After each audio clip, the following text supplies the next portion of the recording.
Well, people, right? I'm a sucker for I don't know if I'd say a romantic film, right? But something that's a little heartfelt, right? A story of people connecting. Yeah, and there's always something about that because there's so many different ways in which we find that person, right? So it's always intriguing. So I saw the poster for Long Weekend, and I was a bit like, "Yo, there's something about this. Let me give it a look. Let me check it out." So that's what I did, right? It is written and directed by Steve Basilone, you know. Um, it is produced by Audrey Rosenberg, Laura Lewis, Jess Jacobs, Theodora Dunlap, Sam Bisbee, and Deanna Baralari. It is executive produced by Lance Accord, Franklin Carson, Jackie Kelman Bisbee. It is co-produced by Valeria Lopez, Erica Fishman, and Lauren Andrade. And it is associate produced by Rachel Clare. Okay, music is handled by Lauren Koljak. Cinematography is Philippe Vara de Rey. It is edited by Libby Cunan and Stephanie Kaznucha. Casting was Kate Geller. Production design was Jen Dunlap. Set decoration was Lindsay Cantrell. Costume design is Emily Moran. Makeup and hair and all of that was Erin Blinn, Laura Zaka, and Amy Marie Wilson. And our cast. Well, we have got Bart, who is played by Finn Wittrock.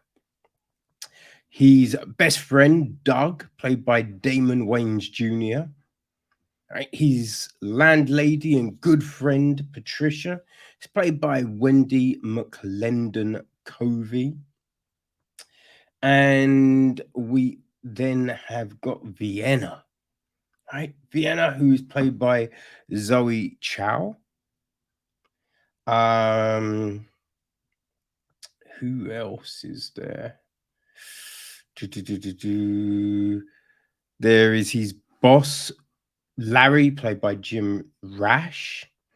There's Doug's wife. I don't know if it's his wife or his girlfriend, but Rachel, played by Casey Williams. They've got a son called Teddy, played by Carter Morgan. There's Eve, played by Ellison Rendell.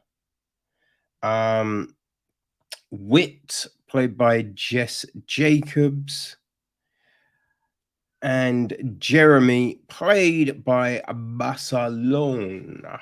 Okay, so the gist of the film is this.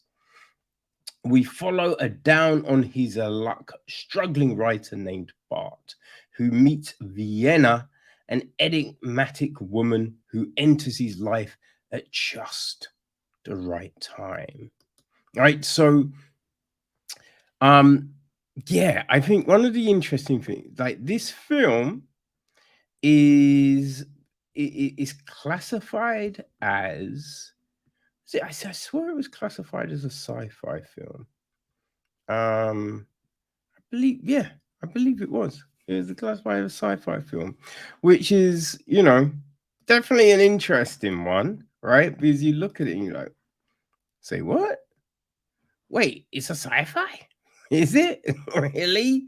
Is that what we're doing? You know what I mean?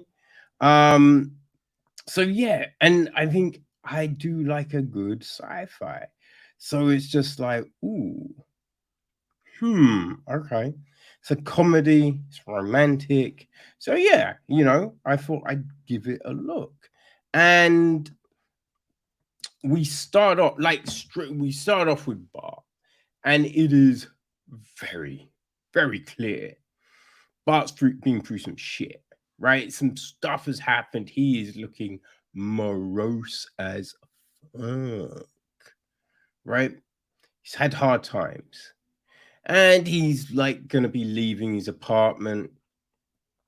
Obviously, he seems he doesn't have the money, you know.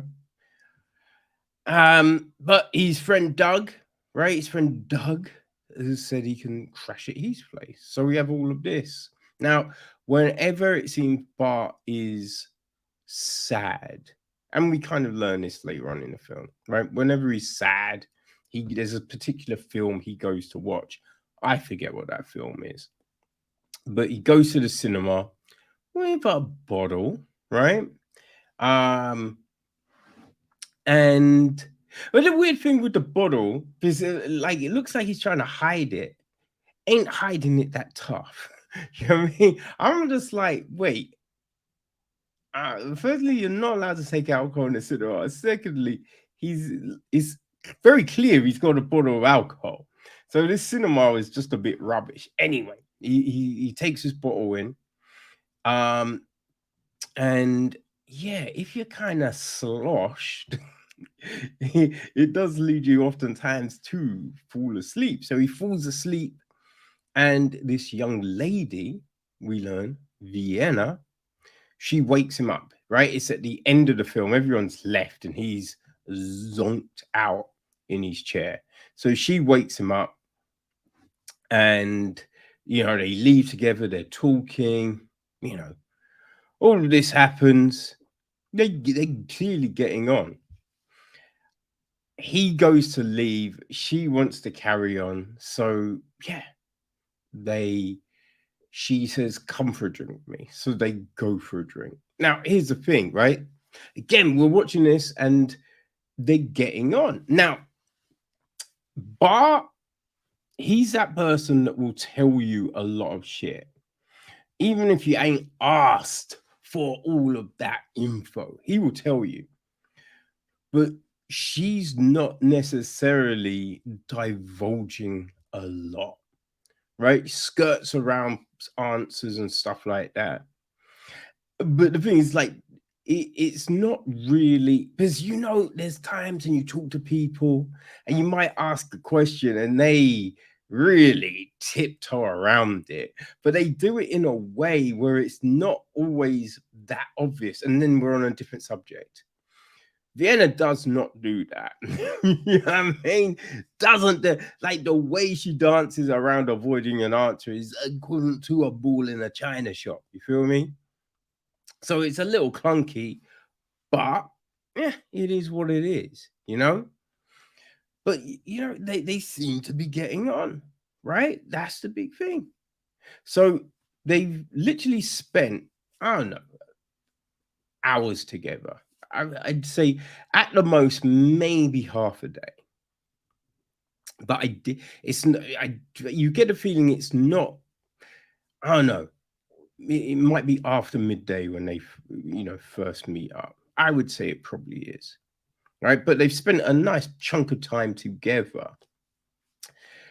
And what, like, there's definitely bits that are very sweet and charming and just all of this.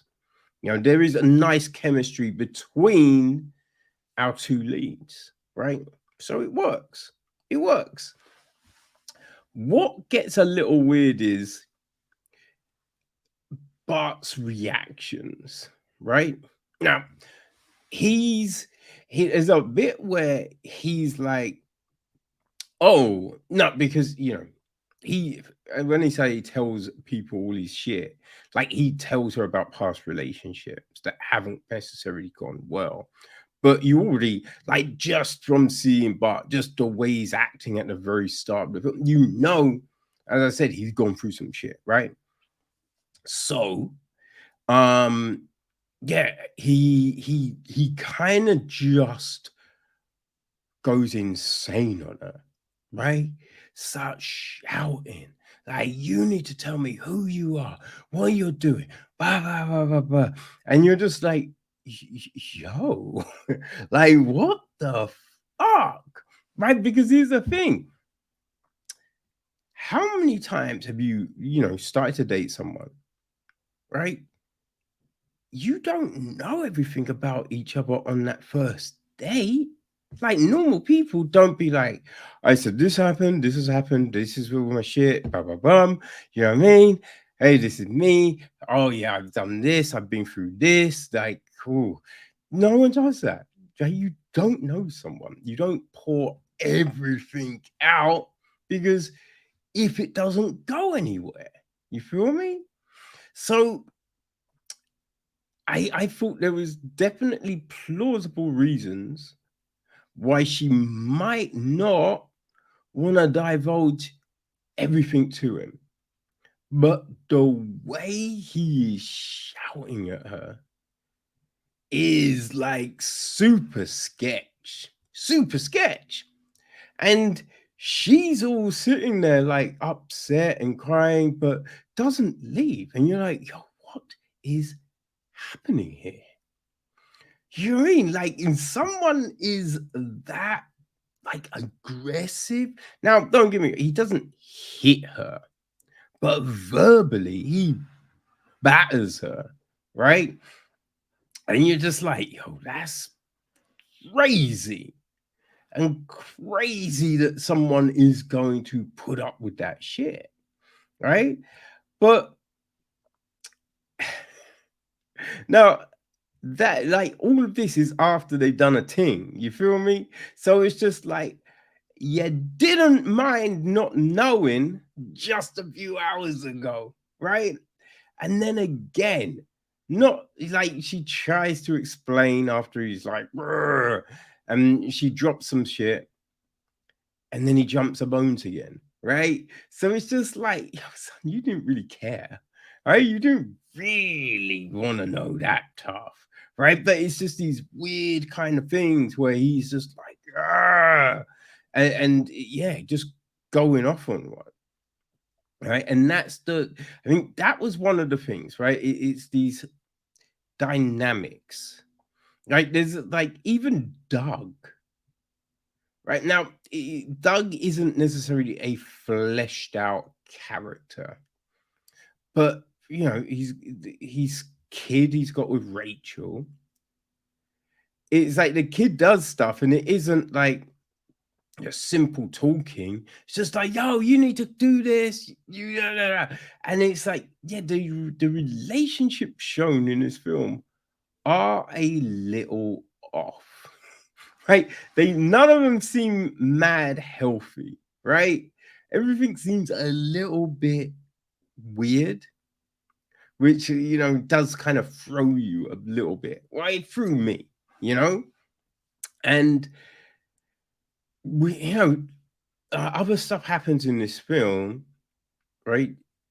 And again, it's just like she's asking him to trust her, but yeah, you don't really like he does stuff, right? And you're just like, okay, if you're doing all of that, why are you doing it if you don't trust her? Right? That was a weird thing. And we get this twist at the end, kind of this twist at the end, right? Yeah, it's one of them ones where it's kind of a twist, but it's not quite a twist because then there's this thing, but it's like, okay, that's all good. That's all good. But if you want to play it like that, I feel there needs to be a bit more ambiguity to the scenes, right? To everything we see, but there's not. Like that's the one thing. Because when you're watching it, there isn't like, you know what I mean? I don't want to say too much. Now, it is an older film, right? Came out last year in theaters, but it's only just dropped on Netflix. But yeah, as I said, look, there's newer films this week, but there's something about that one, and I thought I'd give it a check, right? But yeah, there's just this. I'm just like, yo, to do for this twist to really, I felt be real impactful. It's like you're watching, there's something awry, right? There's something awry, and especially at the end when he does this thing, which is super off key, right? Super fucking off key, and you got to say as well, I have never had a hospital appointment happen that quick. You know what I mean? Hey, just saying. But yeah, super off key. And like, but coming into this scene, you figure, oh, something's happening right now. There's something big gonna happen, which is going to change the fabric of the film, right? This is the point right here, right at this moment. And it's like, okay, that's that's fine, but it would have been more. I felt it would have been more impactful if there was more nuance along the way. Now, maybe there were glances and things that I just missed, but I kind of feel when you're making something like that, it has to be. Now, when I say it's got to be obvious, right? What I mean is, it's not like you have to have these blaring signs going, "This is it. Pay attention here." But I mean, the signs have to be to a point where even someone with bullshit eyesight might pick up on that shit, right? Because if you have to have 20/20 to be able to go, "Ooh, I just saw something," then there's a lot of people that are gonna miss that shit, right? And I don't feel there was anything. As I said, I may have missed it, but I did not see a thing. Which again, as a statement, doesn't really mean anything. You know what I mean? I'm not gonna be a character, I'm not gonna be a witness at a trial, be like, what did you see, Mr. Scott? I didn't see a thing. I don't think he's guilty. You're like, when obviously, yeah, he just walked up and murked that person. Anyway, tangent, right? But as I said, look, the relationship between the characters was good, right? The characters themselves, not crazily fleshed out, but there is something between them. There is some nice cinematography, like the sparklers and suns, and just these scenes were very nice, very nicely captured. And there is a nice just vibe going on. So even though, yeah, there's some shortfalls in the script, right? The sentiment is nice. So it is an interesting film, right? You know what it reminds me of a little bit? There was a what was it called? Oh man. Bliss. That's it. There's an Owen Wilson film with what was her name? Fuck. Um I can't think of Shorty's name. Oh, that's gonna be Selma Hayek. Yes, Owen Wilson, Selma Hayek. Film called Bliss, and again, that played on this kind of fantasy reality kind of thing. So I feel if you liked that, if you enjoyed Bliss, I think A Long Weekend is going to work for you. It's on Netflix. It's only 90 minutes, so it's not a crazy long film. So yeah, people, if you like, again, like the stories about people finding each other, and you like a little twist, then maybe, right? Maybe Long Weekend is going to be for you.